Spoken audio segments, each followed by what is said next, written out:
Okay, so today the topic which I would like to cover, first of all, I want to show you how to create multiple plots. That's one thing. Then we are going to install the deployer package, and I'll show you some few functions which are there in those particular packages. We'll look into that package. Okay. So I'll just complete this small example which we had. Now for this, I need the plot which we had done initially. So I'll take the bar plot which we had done. So let us take this one. So this one, I'll copy this. First of all, let us run and I want to see what this is. Okay, ggplot is not again. Okay, I need to start it again.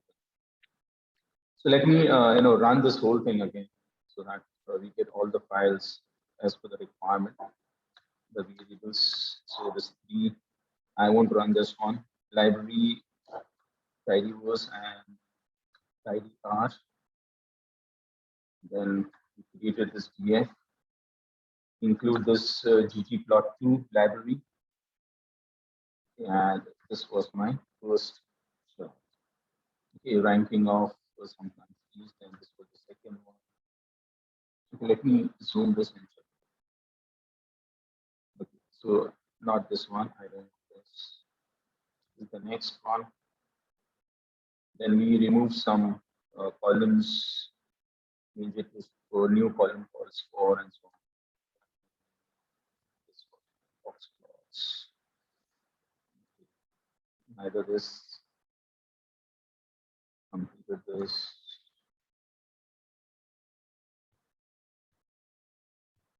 Okay, what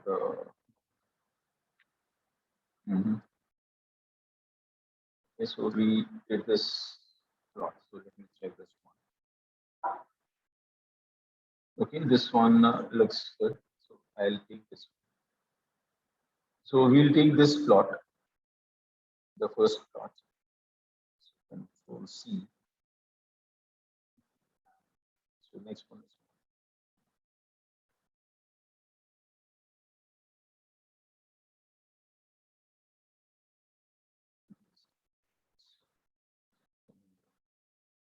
okay.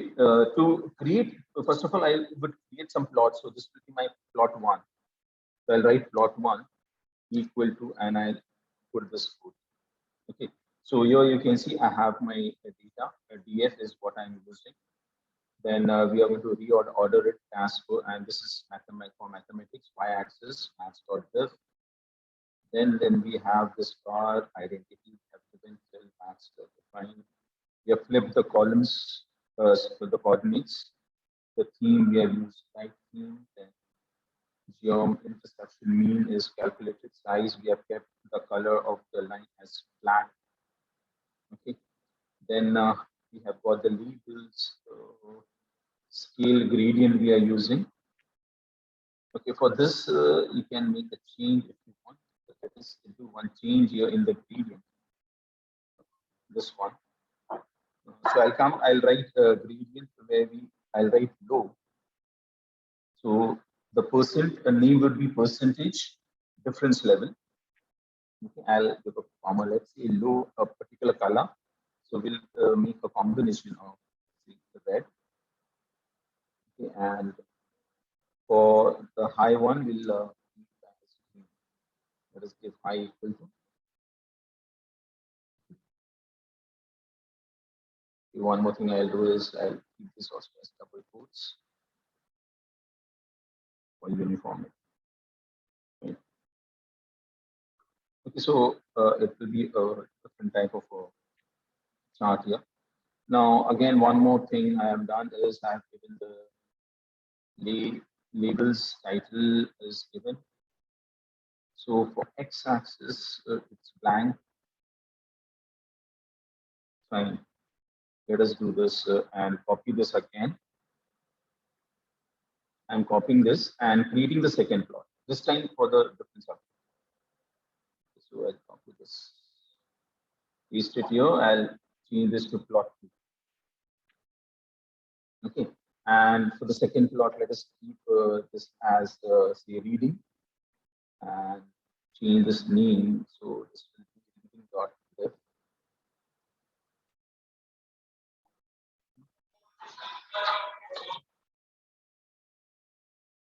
Again, reading. Whereas here, second, calculate the mean. The rest is okay. This okay. Might be the title also will change it. Okay, the rest is fine as it is. One more plot. This is plot number 3. Okay, and instead of now maths, this will be science. Okay, so science. Topic.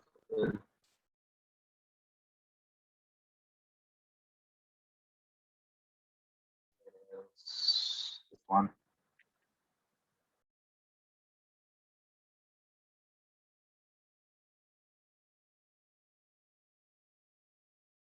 So I think this. Okay, so once we create these 3 plots, okay, let us put this, combine this together. One more thing I am going to add here is let us do one thing. I'll make the changes in the labels. So instead of labels, I'm not going to. I'll remove the title. Because I'll give one proper title. So I'll remove this one. I'll keep X blank, and on the Y axis, let us give the name of the subject instead of this. So I'll just give this, remove this one as well. So this was for maths. Similarly, I'll do it here.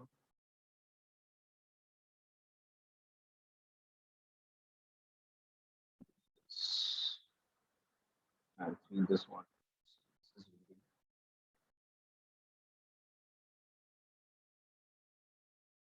And the last one.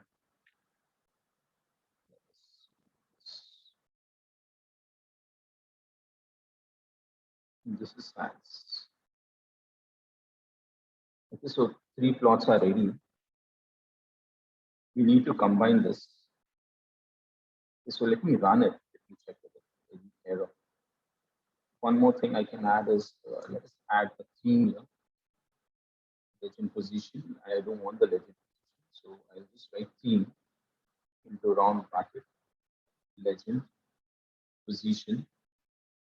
So legend dot, sorry, not a function, dot position equal to none. Okay, so that's it. Work. It's giving me an error. Is this because of the round bracket?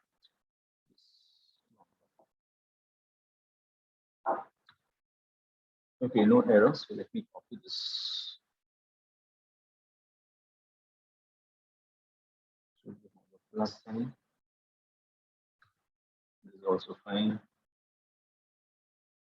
And plus. Okay, so 3 plots, plot 1, plot 2, and plot 3 we have created. Now to combine them all together, we have to use the grid extra package as a package, which we need to include first. Let me check whether it is installed. So there's a package by the name grid extra. Okay, this it is, this one. So I'll include this here. So I'll write library into bracket grid extra. Let's include this one. Yeah, attention, let's say attaching this mask with packet deployer. Okay, fine. Now, once it is included, we would like to arrange this all the 3 plots, plot 1, plot 2, and plot 3 in a grid form. Okay, and we can also specify the number of rows which I want in that particular grid. So to do that, we have an option called grid.arrange. So if I write this grid.arrange, this is the one. In this function, the first few parameters would be the plots which we have just created. So plot 1, comma plot 2, and plot 3. So I'm going to combine this all 3 plots in the grid and the number of rows which I want. Now n row has to be given. So let me give, it's not a constant, it's equal to say 1. Okay, I'll give 1 here, give a comma. The next parameter, or the parameter which we pass to this function is the line which I want on the top, the heading which we give. Okay, so let us give the parameter is top parameter. So top equal to, okay, I can give you our males better than females. Okay, that's if you want, you can extend this in education or something like that. If you want, you can put that. I'm just giving a using top. Okay. Now in the bottom also I want something. So we have you can use bottom as well. So bottom equal to, because this percent difference from female, that what we are plotting. So I can give percent difference. So I have removed from the top. You can see this one, and I'm putting it here, difference from female. So from female.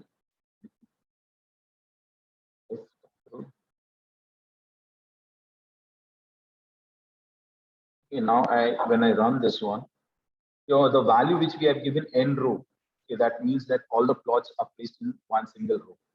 Okay, if you want multiple, you can do that as well. Now when I run this one, okay, I get this chart here. Let me zoom this out. And is this fine? Now this is the chart which I need. Okay, so we have this. You can see this is for the mathematics. Okay, this is the chart which we created, and we have changed the color from red. Low is red, and high we had given as green. Okay, and that's why we're getting this color combination. Okay, in the gradient. And so like this is my first plot, the second plot, and the third. And this on top, I have given this title out here: are males better than females? Right? And in the bottom, using bottom option, we have given percent difference from females. Okay, like this, if you want, you can have multiple plots. You can create multiple graphs. Need not be the same type of graph. Like in this case, if you want, you can have a combination of your bar plot and your box plot as well. Okay, you can have multiple combination of different types of say graphs. Create plot variables and assign it to your grid. Arrange it in a single row or multiple row as per your requirement. Okay, you close this one. You can go through this code which we have written. Okay, so what we did was we made some few changes in the previous one. The only change I did was I removed the main title from the app because I don't want for each plot, I don't want a title, and that's the reason I've removed it. Okay, secondly, we have added this low and high for the gradient. Okay, so fill gradient from low red to high green. Okay, that is what, if you want a different combination, you can do that. Clear?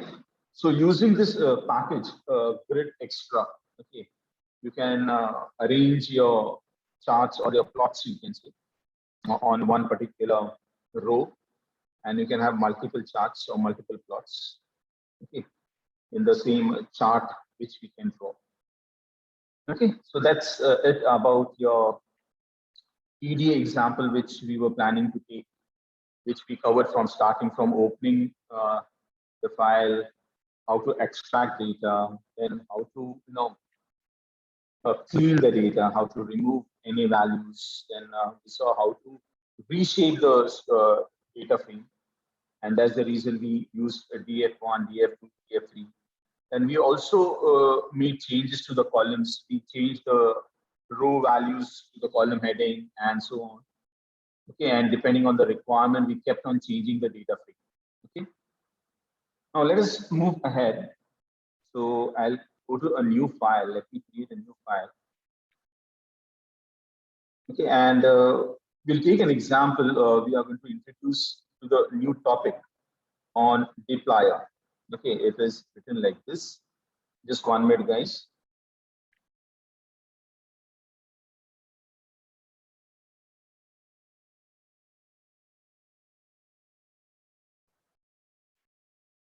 Okay, so the next topic which we will cover today would be on dplyr.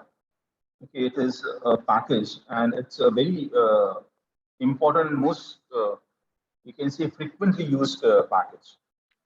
Okay, let me check whether dplyr package is already there so that we can move from there. dplyr. Okay, it's already connected. And if you look at the description given for this dplyr package, it says a grammar of data manipulation. Okay, and that's why you can see that it is a very important, you can say, package. And it's a very powerful R package because it is used for manipulation, then it is used for cleaning the data, summarizing the data, especially the unstructured data. Okay, and you can say, in short, you can say that it makes your data exploration and data manipulation very easy and fast. Okay, so there are some functions which are frequently used. We are going to use that today. So let's go back to your coding. I'm coming here, okay, and what the plot which I have. Okay, fine.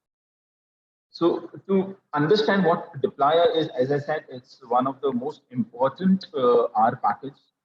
Why important? Because all your data manipulation and cleaning and summarizing can be done through this particular package. And it is very easy and very fast to use. Okay, the functions are very easy to understand. Okay, and you'll find a similarity between these functions, and you can relate to the query languages, filters, or select statements in SQL. Those who have done SQL before. Okay, so it is very much similar to that, but it is written in such a way that it becomes very easy for you to write the syntaxes. Okay, so we have some important you can say functions that is frequently used for data cleaning and data manipulation. So we will see all those functions. Okay, today we'll try to see some of them. Okay, those who have not installed the package, you need to install it using the install function. So use install.packages into round bracket. You can just give the name of the package. So in double quotes or single quote, without quote also you can give dplyr, dplyr. Okay, this is how you install it. Because I have already installed, I am not going to run this line. To load the package, you have to use the library function. So use library into round brackets, mention the dplyr. Okay, it's already included, but still I'll run this. Fine. Now there are some important functions which we will be covering, like we have a select function, which is similar to your select function in SQL. Okay, a structured query language, SQL, if you have done it. It is used for selecting columns or variables, you can call it. Then we will be using a function called filter, okay, which is used to get some subset of the data which we have. So whenever you need to, get a data through some condition, so we'll see that as well, how to give conditions, different types of conditions. Now it is equivalent to your where condition, which we give in the select statement. So whenever we give a select statement, and if I want to filter it, I will give the where clause in the select statement so that I get only that the desired, you can say, records from that particular database or the table. Okay, then we have an option called group by, which is again a group equivalent of group by in SQL as well, where we can group the data as per some, some primary number, or maybe not primary number, from some, some field or something column. Like if I want to group by gender or something, okay, or I want to group it by department, where, similar type of department records will be coming together, right? Like in the previous example which we took, we had three types of scores for different all the different countries. Okay, we had mathematics, then we had reading, and we had science. So if I want, I can group by the subject as well. Yeah, okay. Or in the previous example, the column heading was, I think, test or something.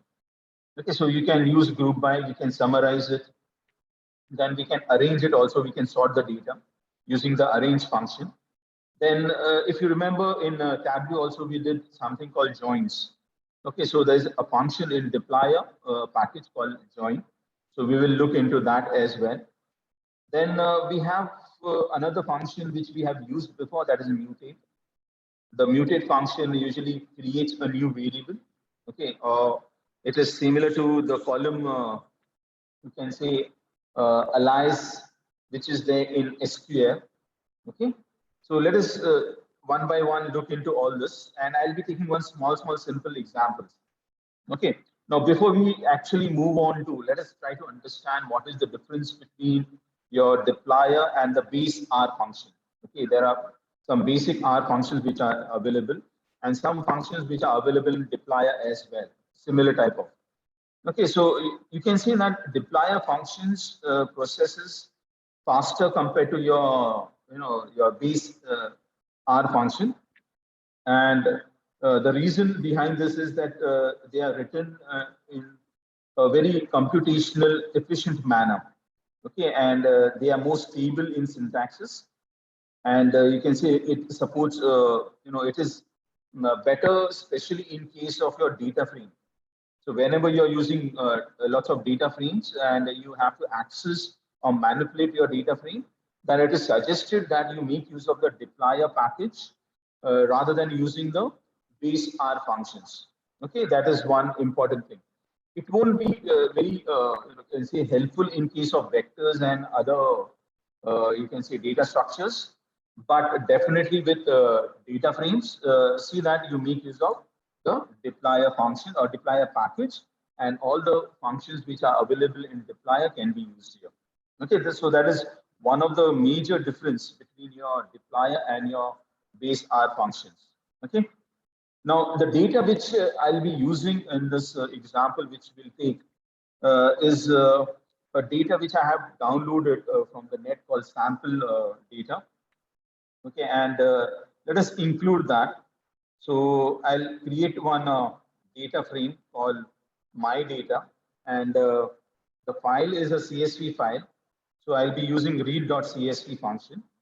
So let us create one quickly. So my data, I'll write equal to, and the function is read.csv. This is what I'll be using.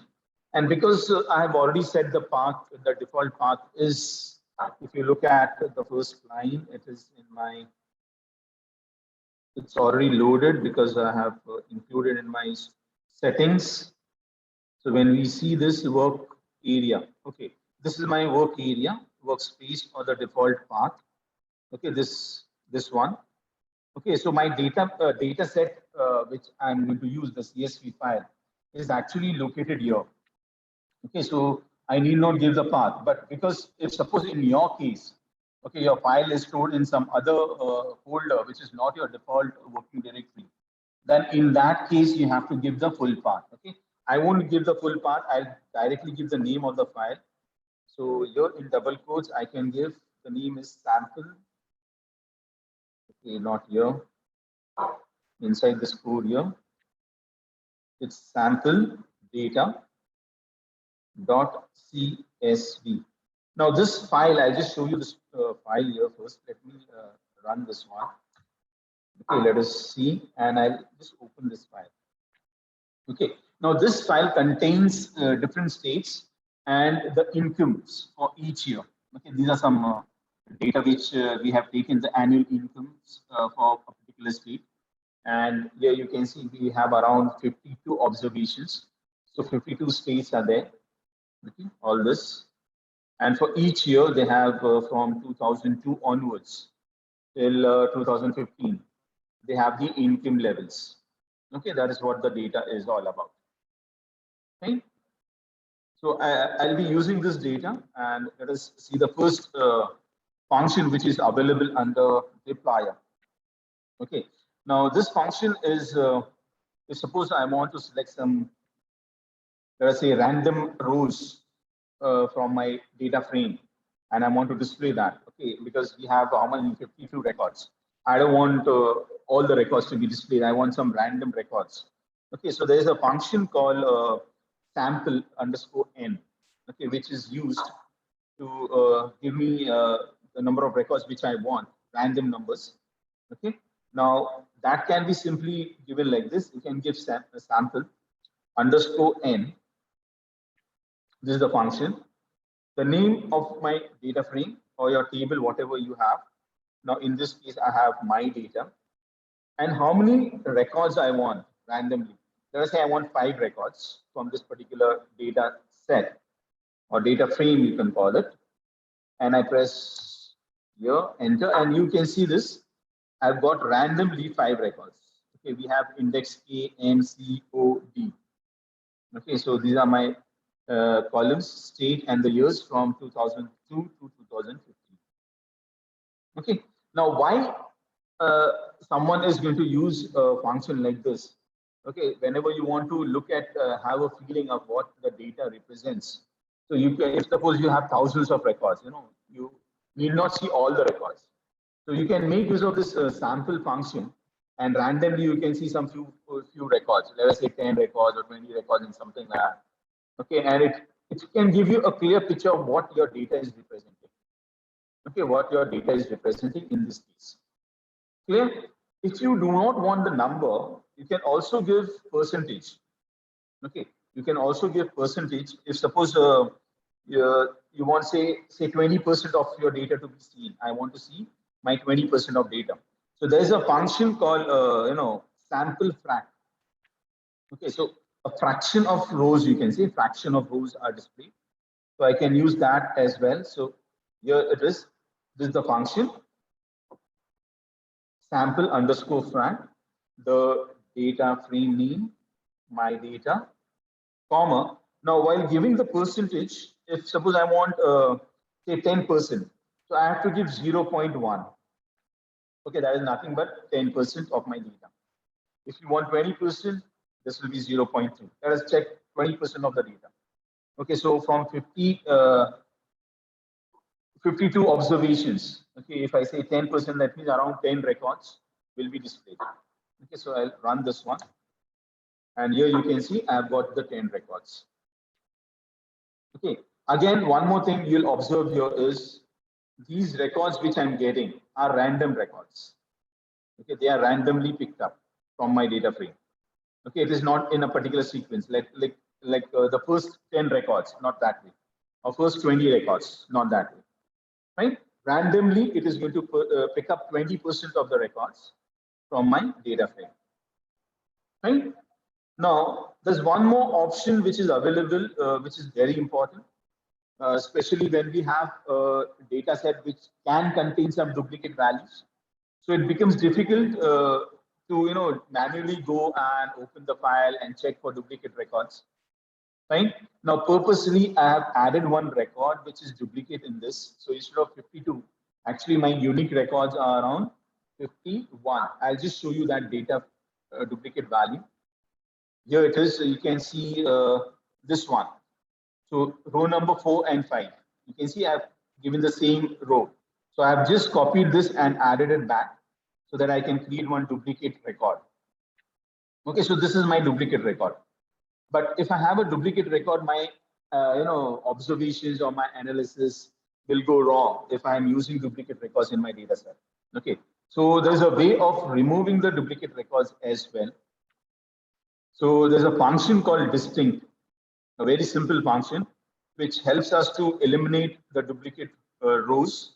Okay, which it can be based on all the row variables as well. Okay, the complete row. So it is going to compare each record or each value, and if it is duplicate throughout, that means even if there is one, let us say one column, let us say for year 2007, the values are different, then it won't be considered as a duplicate record. Please remember, it has to be continuously, everything should be same. So it is going to compare all the values across all the columns, okay, and then remove the duplicate values. Now to do that, let us say I create one variable called x1, and the function, as I say, is distinct. This is my function. So it will select only unique or distinct rows from the data frame. Okay, so I'll use this one, and to pass the value, it's just passing data frame here. I'm not passing any other parameter as of now. and I'll just run this one. Okay, and here you can see I have X1 now. The duplicate row has been removed and I have only 51 observation. Whereas with duplicate value, if you look at this one, I had 52 rows. Okay, and now I have 51. So when I open this, now you remember row number 4 and 5 were duplicate.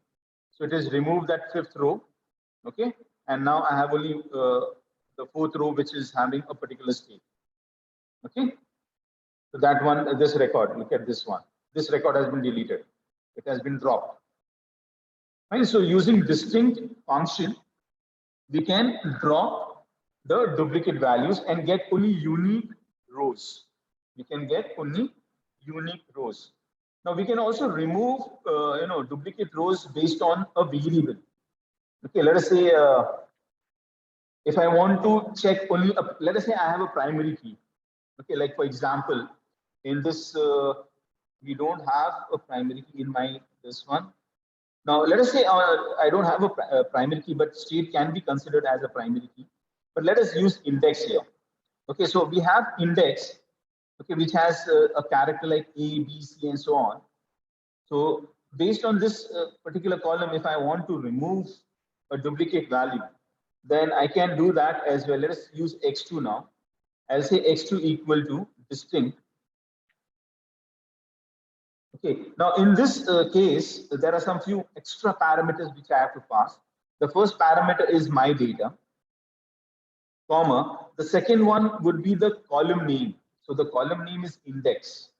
So I'll give index here.